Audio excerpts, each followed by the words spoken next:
Damn Reincarnation capítulo 62. O deserto. 4. Os vendavais eram espíritos de vento de nível médio. Se os silfos eram capazes de levantar uma brisa, então os gales eram capazes de levantar ventos fortes. Embora não houvesse um único sopro de vento atualmente no deserto, no momento em que o gali foi invocado, uma forte brisa agitou o solo arenoso. Não se limitou a agitar a areia. O poder de Eugênie amplificou a força do gali, criando uma rajada de vento que soava como se uma explosão tivesse ocorrido. Toda a areia ao redor explodiu instantaneamente, e Laman, que estava tentando empurrar Eugênie, também foi arremessado de cabeça para baixo. Vaia! Laman gritou em pânico, mas Eugênie apenas olhou para o chão enquanto flutuava no ar. Nas profundezas da superfície rachada da areia, um homem com uma máscara cobrindo toda a cabeça estava se contorcendo de dor. Sua máscara estava tingida de uma cor escura, mas as áreas ao redor de suas orelhas pareciam especialmente escuras por causa do sangue que explodiu de suas orelhas devido à explosão repentina. Eugênie o reconheceu, ele é dos assassinos. Nunca vi apenas um deles. Os olhos de Eugênie rapidamente varreram seus arredores. Nos espaços onde o vento não conseguia soprar, ele podia sentir a areia varrida se desviando um pouco. A mente de Eugênie alcançou o gali. O vento sem forma deu um rugido enquanto se agitava com ainda mais ferocidade. Vosh, vosh, vosh, vosh. Agora que toda a área estava obscurecida por um véu de areia ondulante, Eugênie decidiu conjurar alguns feitiços. É bom ter muitas opções sobre o que usar, ele meditou para si mesmo.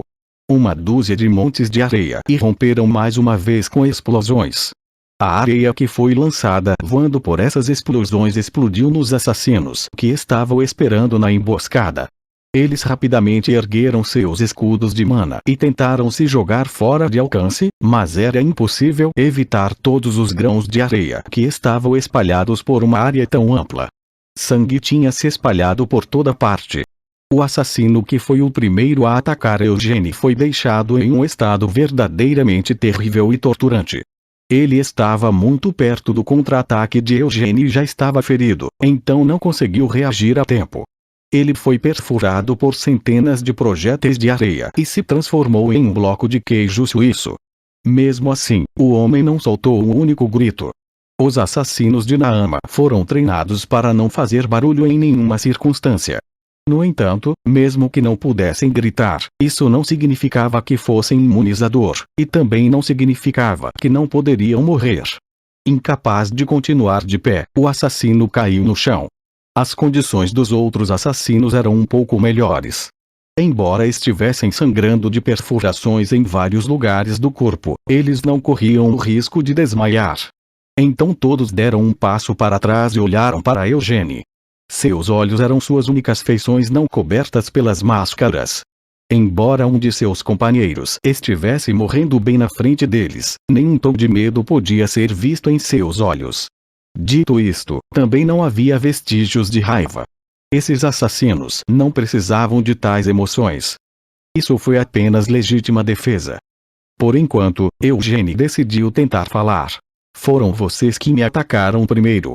Se eu não tivesse sido capaz de evitar o ataque, minha virilha teria sido dividida em duas. Abaixem suas armas. Laman gritou enquanto corria do local distante em que havia caído. Eu sou Laman Shulyov, um guerreiro servindo sob o Emir de Kajitan, Tairiael Madani. Saiba que aquele a quem vocês estão mostrando tanta hostilidade é o convidado do meu mestre. Embora o fato de haver realmente assassinos armando uma emboscada ali tenha abalado Laman, ele não esqueceu o motivo pelo qual foi arrastado até aquele lugar. Laman continuou. É por isso que todos vocês devem baixar suas armas imediatamente e recuar. Se recusarem, serei forçado a encarar isso como um desafio à autoridade de meu mestre, o Emir de Kajitan. Mesmo enquanto gritava essas ordens, os olhos de Laman brilhavam como uma emoção sombria. Mas os assassinos não recuaram, nem mostrarão sinais de recuar. Em vez disso, se prepararam em posições de combate quando começaram a emitir uma intenção assassina fria.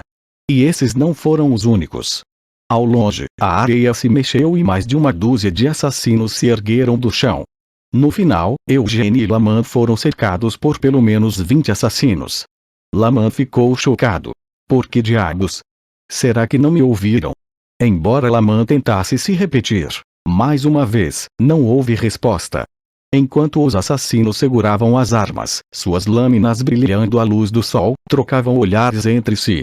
Laman gaguejou enquanto tentava convencê-los. E eu estou dizendo para vocês que este homem é o convidado do Emir de Kajipan. Além disso, ele é o jovem senhor do clã Lhonyat do Império Kiel. É inútil, disse Eugênie com um encolher de ombros, seu rosto mostrando que ele estava esperando por isso. Laman, essas palavras só darão ainda mais motivação a esses cãezinhos para nos silenciar e facilitar ainda mais a decisão de nos matar. Do que você? Laman parou confuso. Já que nos atacaram, não tem como eles simplesmente nos deixarem ir. Embora eles possam decidir não me matar, com certeza matarão você. Eugênie o informou. Porque podem não matar, Lord Eugênie.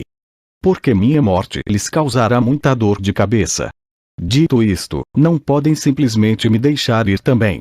Mas aqueles malditos provavelmente deveriam ter muitos meios indescritíveis para me impedir de dizer qualquer coisa inconveniente. Como veneno ou drogas, eles podem até ter feitiços para isso.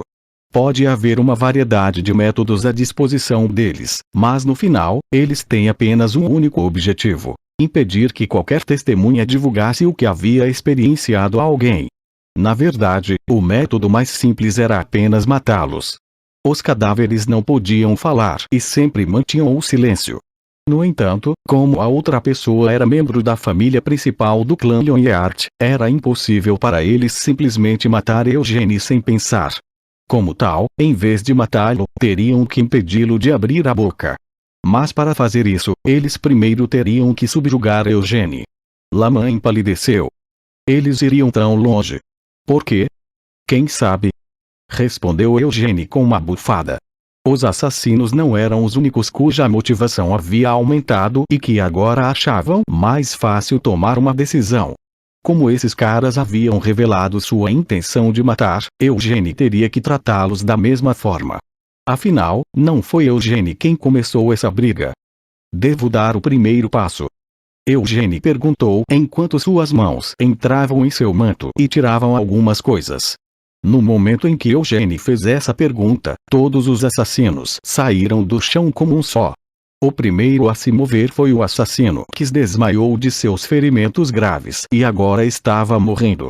Ele nem deveria ter sido capaz de se mover corretamente, mas o homem ainda avançou em direção a Eugênie, rastejando pela areia com as mãos como uma fera. Isso não era nada para entrar em pânico. Embora 300 anos tivessem se passado, os assassinos ainda eram os mesmos. Eram malditos aterrorizantes que priorizavam suas ordens e missões acima de suas próprias vidas. Mesmo que seus membros fossem todos cortados, eles ainda tentariam atacar contorcendo seus torsos como vermes. Durante o tempo de Amiel como mercenário, entrou em confronto com eles em várias ocasiões. Graças a isso, Eugênie estava bem ciente de quão aterrorizantes os assassinos podiam ser, e também estava muito familiarizado com o único método de trabalho para parar esses desgraçados, além de ser aquele que lhes dava ordens. Chiik. A areia no chão se formou em lâminas. O corpo do primeiro assassino a entrar correndo desprevenido foi partido ao meio. Ele estava morto com certeza, mas Eugênie não poupou nem o resto do cadáver. Os outros assassinos ainda estavam atacando. Podem ter abandonado sua furtividade, mas seus movimentos eram tão rápidos e ágeis que a furtividade não era mais necessária. Eles estavam usando um ao outro como cobertura, confundindo seus números, e cada um começou a preparar locais diferentes para ataques. Se um caísse, o próximo atacaria, e se ele caísse, o próximo ainda seria capaz de colocar suas facas no pescoço de Eugênie. Com uma risadinha, Eugênie abaixou seu corpo. Flap! Seu manto ondulou e 6 facas de arremesso foram lançadas voando para frente. 3 de cada mão. Embora todas tenham sido lançadas ao mesmo tempo, cada uma das facas disparou em direções diferentes, com cada faca apontada para um dos 6 assassinos. Elas não eram apenas simples facas de arremesso. Xing! Embora todos os assassinos tenham tomado uma ação defensiva com o escudo de mana, eles ainda foram forçados a cambalear para trás. Isso era o quão pesadas as facas que Eugênio havia lançado eram. Lâminas de areia então irromperam sob os pés dos assassinos, que ficaram atordoados por seu ataque. Eles já haviam visto esse ataque antes, então foram incapazes de reagir, mas essa não era a única ameaça. Em um instante, o ar ao redor dos assassinos ficou pesado. Isso não era uma metáfora. O ar realmente ficou mais pesado, pressionando seus ombros. Isso diminuiu um pouco suas ações, fazendo com que as lâminas de areia que irromperam do chão cortassem os tornozelos e quadris dos assassinos. Mais uma vez, não houve gritos. Mesmo assim, também não houve aplausos de alegria. Mesmo em tal estado, todos os 6 assassinos ergueram suas espadas curtas de uma vez e as atiraram simultaneamente, como se já tivessem combinado de fazê-lo. Eugênio não estava apenas parado durante tudo isso. Enquanto saltava para frente, transmitiu suas intenções ao Gali. À medida que sua mana se infundia no vento, alterava a trajetória de suas adagas. Não havia necessidade do vento guiar as adagas por todo o caminho. Apenas uma ligeira torção em suas trajetórias era o suficiente para criar uma abertura. Uma abertura que Eugênio não perdeu. Vashik. As mãos vazias de Eugênio agarraram as cabeças de 2 assassinos, empurrando-as para trás e esmagando-as no chão. Seu manto se abriu quando caiu e, quando voltou, as 2 mãos de Eugênio estavam segurando um grande machado. Vaduduk. O machado que Eugênio balançou com a força rotacional de todo o seu corpo e cortou os corpos dos assassinos próximos. O sangue espirrou e os intestinos se espalharam pelo chão. Eugênio não permaneceu preso a um machado depois de girá-lo uma vez. Depois de ter cortado todos que estavam próximos em 2, ele soltou o machado, e quando o machado voou para longe, ainda em círculos, se cravou no peito de outro assassino. Além desse machado, Eugênio tinha muitas outras armas. Como não sabia o que poderia acontecer quando chegasse a Naama, ele se certificou de se preparar completamente. Tinha comida e água suficientes para vários meses, bem como trocas adequadas de roupas íntimas. Depois que terminou de preparar coisas assim, colocou todos os tipos de armas no manto. Entre todas as armas que havia guardado, só de machados ele tinha 20. Amel, por que você anda por aí carregando todas essas armas que nem usa? Se as tiver comigo, tenho certeza de que as usarei algum dia. Deixe-o em paz, Anise. Estou lhe dizendo que esse maldito não vai te ouvir, não importa o que diga. E também, bem, não há nada de errado em estar bem preparado. Mas Siena, o comportamento de Amel não deve ser encorajado. Todas essas armas inúteis pertencem a ele, então por que Moron tem que puxar o carrinho que as carrega? É porque eu ganhei no pedra, papel e tesoura. Mas isso também não é justo. Porque você estava apostando quem teria que puxar sua bagagem em um jogo de pedra, papel e tesoura com Moron. Porque você continua me fazendo passar por um cara mau. Realmente acha que é apenas minha bagagem ali? Consigo ver um monte de jarros de água benta que você tanto gosta. Há também um machado que pertence a esse maldito do Moron. Esse machado é a coisa mais pesada do carrinho. Se eu fosse realmente a única que usasse minha água benta, com certeza carregaria tudo sozinha. Mas esse não é o caso agora, não é? Você e Siena, os 2 pirralhos, são sempre os que mais cobiçam minha água benta. Além disso, aquele idiota do Moron não fecha o punho sempre que joga pedra, papel e tesoura. Você realmente acha justo fazer esse jogo com um idiota desses? E a Siena? Não foi ela que me convidou para beber com ela a sua água benta. E em primeiro lugar, não precisaríamos arrastar o carrinho conosco se ela pudesse apenas guardar nossa bagagem usando sua magia espacial. Por que diabos você está me culpando, sendo que foi você que disse que só viajaria carregando sua bagagem, porque era difícil tirar as coisas rapidamente na hora certa? Vermouth. Seu filho da puta, não fique quieto e diga alguma coisa. Porque nunca se reveza puxando o carrinho. Nenhuma das minhas armas está lá. Deve ser bom para você. A magia do subespaço com certeza parece muito conveniente. Parece conveniente, não é? Não é por isso que eu disse que você deveria me deixar te ensinar magia. Embora nunca tenha ensinado a ninguém antes, sinto que eu provavelmente seria boa em ensinar.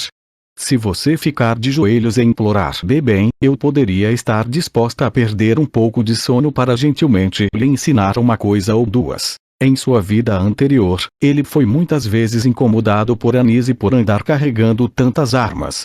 Se eu tivesse um manto como esse na minha vida anterior, definitivamente não teria sido obrigado a ouvir tantos insultos. Como Eugênie pensou melancolicamente, enfiou as mãos no manto, e quando elas saíram, estavam segurando duas lanças longas e afiadas.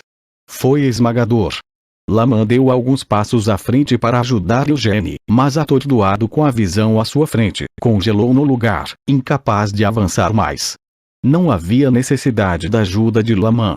Os mais de 20 assassinos pareciam um rebanho de ovelhas que encontrou um lobo, não como formigas que estavam sendo pisoteadas sob os pés de uma pessoa. A espada da tempestade, Vinith, que era conhecida por ser um dos tesouros do clã Lyonheart, nem apareceu, e Eugênie também não conjurou nenhum feitiço ofensivo. Além da conjuração intermitente do teleporte, sua magia foi usada apenas como suporte durante os momentos críticos. Incapaz de acreditar no que seus olhos mostravam, Laman balançou a cabeça violentamente. Eugênie ficou de pé no centro dos cadáveres espalhados dos assassinos. Esfregando sangue espirrado em sua bochecha, ele examinou seus arredores. Nenhum único assassino estava vivo. Laman lutou para encontrar sua voz. Havia realmente a necessidade de matar todos eles. Não tenho os talentos necessários para abrir a boca desses assassinos. Respondeu Eugênie enquanto o vento se movia ao seu comando. As armas que ele usou e depois jogou fora flutuaram no ar e voltaram para ele. O vento limpou sangue e pedaços de carne que cobriam suas armas enquanto voavam de volta para ele. Também não há necessidade de interrogá-los. Acrescentou Eugênie. Laman ficou em silêncio. Além disso, não há necessidade de revistar seus corpos. Porque os assassinos não carregarão nada que possa ser usado para provar suas identidades. Depois que colocou todas as suas armas de volta dentro de seu manto, Eugênie virou-se para olhar para Laman. Pretende continuar? Ele perguntou. Laman grunhiu de surpresa. Quero dizer, a razão pela qual eu trouxe você aqui foi para usar o nome de seu mestre para obter assistência. Mas esses caras parecem desprezar o Ymir de Khajiit. Portanto, não há razão para arrastar você comigo ainda mais. Explicou Eugênie. Laman gaguejou. E esse pode ser o caso, mas não posso simplesmente voltar assim. Por que não? Não é como se você precisasse se preocupar comigo. É porque quer confirmar pessoalmente o que está acontecendo na nossa frente. Eugênie perguntou. O silêncio de Laman foi uma resposta suficiente. Eugênie hesitou. Não é como se você fosse de muita ajuda. Laman o persuadiu fracamente. Tentarei não ser um fardo para você, meu senhor. Tudo bem, faça como quiser. Mas não espere que eu seja obrigado a ajudá-lo. Quando a resposta de Eugênie foi diminuindo, ele começou a passar por todos os cadáveres. Foi nesse momento. Brum, brum. O deserto tremeu e a mana na atmosfera flutuou. Eugênie sentiu uma enorme quantidade de mana sendo formada em um feitiço sob os pés. Ele imediatamente escapou daquele local com um teleporte e subiu alto no céu com o vento apoiando seu corpo. A areia sob seus pés começou a borbulhar como uma panela. Os cadáveres dos assassinos foram cobertos por uma luz vermelha, e Eugênie os viu derreter como gelo. Estavam sendo usados como uma oferenda. Os olhos de Eugênie se arregalaram com essa percepção. Milord! Laman gritou. O deserto havia se transformado em um pântano. Mesmo que o chão estivesse bom, apesar de todas as rajadas de vento anteriores, em um instante, toda a área foi convertida em areia movediça. Enquanto Laman pulava, tentando resistir à força que sugava seus pés, ele gritou para Eugênie. Por favor, fuja. Eugênie esperava que Laman gritasse por socorro, mas em vez disso, gritou algo inesperado como isso. Eugênie ficou perplexo com seu grito, mas não estava em uma situação em que pudesse prestar atenção no homem. O ar rugia com o barulho. Diferente dos ventos criados por seus espíritos invocados, outro tipo de vento não natural girava abaixo de Eugênie. Logo, se transformou em um enorme tornado. Kazami era conhecida por suas repentinas tempestades de areia, mas não importava o quão repentinas pudessem ser, um tornado de areia que surgia do nada e aumentava de tamanho era claramente anormal. Magia. Lama engasgou, seu rosto se contorcendo. Era exatamente como Eugênie havia dito antes. A maioria das coisas que desejava que não fossem verdade acabou por ser a verdade. Especialmente quando essas verdades eram alegações sobre alguém que você respeitava, ser realmente um idiota. Lama não teve escolha a não ser admitir isso. As tempestades de areia de Kazami eram causadas pelos xamãs de areia. Isso significava que a tempestade de areia que engoliu a aldeia de Laman também foi causada pelos xamãs de areia. Gaara. Laman rugiu e puxou seu kukri.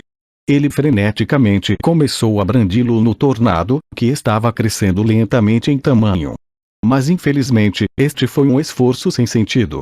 As habilidades de Laman tornaram impossível para ele separar aquela enorme tempestade de areia. O mesmo acontecia com Eugênie. Como tal, ele nem se incomodou em tentar. Não queria desperdiçar nenhuma força valiosa tentando o impossível. Em vez disso, Eugênie se fixou no ar para não ser arrastado pela tempestade de areia. Os ventos do Gale não foram suficientes para ajudá-lo a escapar da tempestade. Tudo o que podia fazer era ajudá-lo a suportar a atração. Então um teleporte seria suficiente para tirá-lo dali. Assim que estava prestes a tentar, Eugênie parou. Algo estava subindo debaixo da areia movediça. Eugênie mudou ligeiramente de posição enquanto ainda estava no ar. Olhou para Laman, que ainda estava brandindo seu kukri em um golpe após o outro enquanto era sugado sob a areia movediça. Eugênie estalou a língua e enviou um pouco de seu vento para Laman. Laman, que estava prestes a ser sugado, grunhiu quando o vento o puxou para fora. Laman virou-se para olhar para Eugênie, enquanto suas pernas continuavam a balançar no ar. Eugênie havia enviado um pouco do vento que o mantinha no lugar para Laman, fazendo com que seu corpo fosse gradualmente atraído pelo tornado. Laman gritou preocupado. Milord. Vá embora, seu idiota. Eugênie rugiu esta ordem e depois desviou o olhar de Laman. De qualquer forma, a ajuda do vento não seria necessária para o que Eugênie havia planejado. Eugênie reuniu o vento restante que o sustentava em um ponto, concentrando seu poder para que pudesse suportar a força do tornado naquele momento. Enquanto isso, ele estava descendo lentamente para o chão. Eugênie manteve uma contagem. 1, 2, 3, 4. Agora. Vaga. Algo irrompeu do meio da areia movediça. Era um verme da areia com as mandíbulas bem abertas. Não era apenas um verme da areia normal, mas um verme gigante cujo comprimento devia ter várias dezenas de metros. Era um necrófago que devorava qualquer coisa que entrasse no deserto. Milord. Laman gritou de preocupação. Abra bem, seu desgraçado. Rosnou Eugênie enquanto olhava para as mandíbulas do verme da areia. Ele podia ver milhares de dentes minúsculos rangendo. Atrás desses dentes, a carne nua continuava descendo pelo verme como uma passagem sinuosa. Ah! Eugênie respirou fundo e ergueu o capuz preso ao manto das trevas. Então colocou as duas mãos dentro do manto e suspirou. Mesmo que eu nunca mais quisesse fazer algo assim de novo. Eugênie relutantemente recordou algumas memórias terríveis de sua vida anterior que tentou reprimir. Eram de seu tempo no deserto de Elmut. Os vermes da areia eram ainda maiores e mais ferozes do que os vermes em Naama. Moro, seu maldito idiota. Aquele maldito era realmente um idiota absoluto. Quando o carrinho que estava puxando foi engolido inteiro por um verme da areia, Moro imediatamente pulou nas mandíbulas do verme da areia enquanto dizia que iria recuperar seus pertences. Enquanto todos os outros estavam congelados em choque e confusão, Amil também correu para as mandíbulas do verme da areia para salvar aquele idiota. Ele realmente não queria pensar sobre o que aconteceu depois disso. Eugênie respirou fundo algumas vezes enquanto estremecia de desgosto. Isso ainda é melhor do que naquela época, ele se assegurou. Pelo menos eu não preciso salvar Moron, aquele idiota. Desta vez o vento do gale desapareceu. Tendo sido jogado para fora da areia movediça, os olhos de Lamã se arregalaram ao ver o verme da areia subindo das profundezas da terra e suas mandíbulas escancaradas. Ele continuou assistindo enquanto Eugênio era engolido, não pulava nas mandíbulas do verme de areia. Ou pelo menos foi o que pareceu aos olhos de Lamã. Milord. Lamã lamentou. Isso tudo foi porque ele tinha que me salvar. Lamã começou a chorar com esse pensamento. Estas eram as lágrimas de um guerreiro que devia sua vida ao outro. Lamã soltou um rugido de determinação enquanto chutava a areia. Embora Eugênio tivesse jogado bem fora do alcance da areia movediça, Lamã pegou o seu kukri e atacou o verme da areia. A partir de agora, a fonte das tempestades de areia não era mais o verdadeiro inimigo de Lamã. Ele decidiu se dedicar a abrir o estômago do verme da areia e resgatar Eugênio. Eugênio, é claro, desconhecia a recém-descoberta determinação de Lamã. Essa porra fede. O cheiro era pior do que o odor corporal de Gargit. Eugênio parou de respirar pelo nariz e se agachou. Seu robusto escudo de mana e o manto das trevas permitiram que Eugênio passasse pelos dentes do verme da areia e entrasse em seu esôfago sinuoso. Então Eugênio convocou o Gale mais uma vez para guiar a direção de seu corpo em queda. Este longo e gigantesco verme da areia tornou-se uma passagem viva que guiou Eugênio para as profundezas da terra. Felizmente, os vermes da areia de Naama tinham as mesmas estruturas internas dos vermes da areia de Elmut. Os vermes engoliam a maioria das coisas que encontravam andando na superfície do deserto. Primeiro, seus dentes, que cresciam em um círculo ao redor de suas bocas, mastigavam suas presas em pedaços finos. Então essa massa descia pelo esôfago, se decompunha ainda mais dentro do estômago e entrava nos intestinos, onde serpenteava cada vez mais fundo no verme. À medida que a comida do verme da areia continuasse seguindo esse caminho nojento, ela simplesmente continuaria a se decompor sem nunca ser excretado. Esse maldito monstro nem tinha ânus, então não podia evacuar. Era um monstro altamente eficiente em termos de combustível que decompunha completamente tudo que comia e convertia toda a sua comida em energia. Como tal, isso significava que uma vez que você entrasse, não havia saída. Seu escudo de mana e o manto das trevas permitiram que Eugênio resistisse aos sucos digestivos do monstro. Enquanto ainda se certificava de continuar respirando pela boca, Eugênio avaliou sua posição atual. Ele podia ver que essa passagem nojenta pela qual estava rastejando estava lentamente chegando ao fim. Porra, isso fede demais. Quando Eugênio cuspiu esse xingamento, ele puxou o Vinit.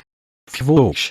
Operando sua fórmula da chama branca até seus limites e depois girando-a, Eugênio a transformou em sua própria fórmula do anel de chamas.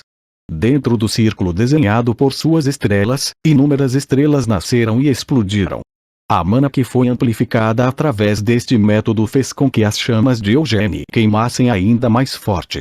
Essa chama branca pura era o símbolo da fórmula da chama branca, mas à medida que a densidade de mana na chama aumentava, mais perto a chama de Eugênio ficava de uma cor diferente do branco. Estava começando a brilhar com uma luz azul pálida. Essa aparência não poderia mais ser chamada pelo mesmo nome da fórmula da chama branca. Com os olhos injetados de sangue, Eugênio ergueu Vinit. Suas chamas de mana a envolveram, e então, o vento emitido por ela se misturou com suas chamas. Eugênio apunhalou para baixo com Vinit, sua lâmina coberta de luz azul pálida. Skeush. O barulho da lâmina afundando não era alto. No entanto, o enorme corpo do verme da areia rapidamente tremeu de dor. Eugênio tinha esculpido um ânus para este pobre monstro que nasceu sem um.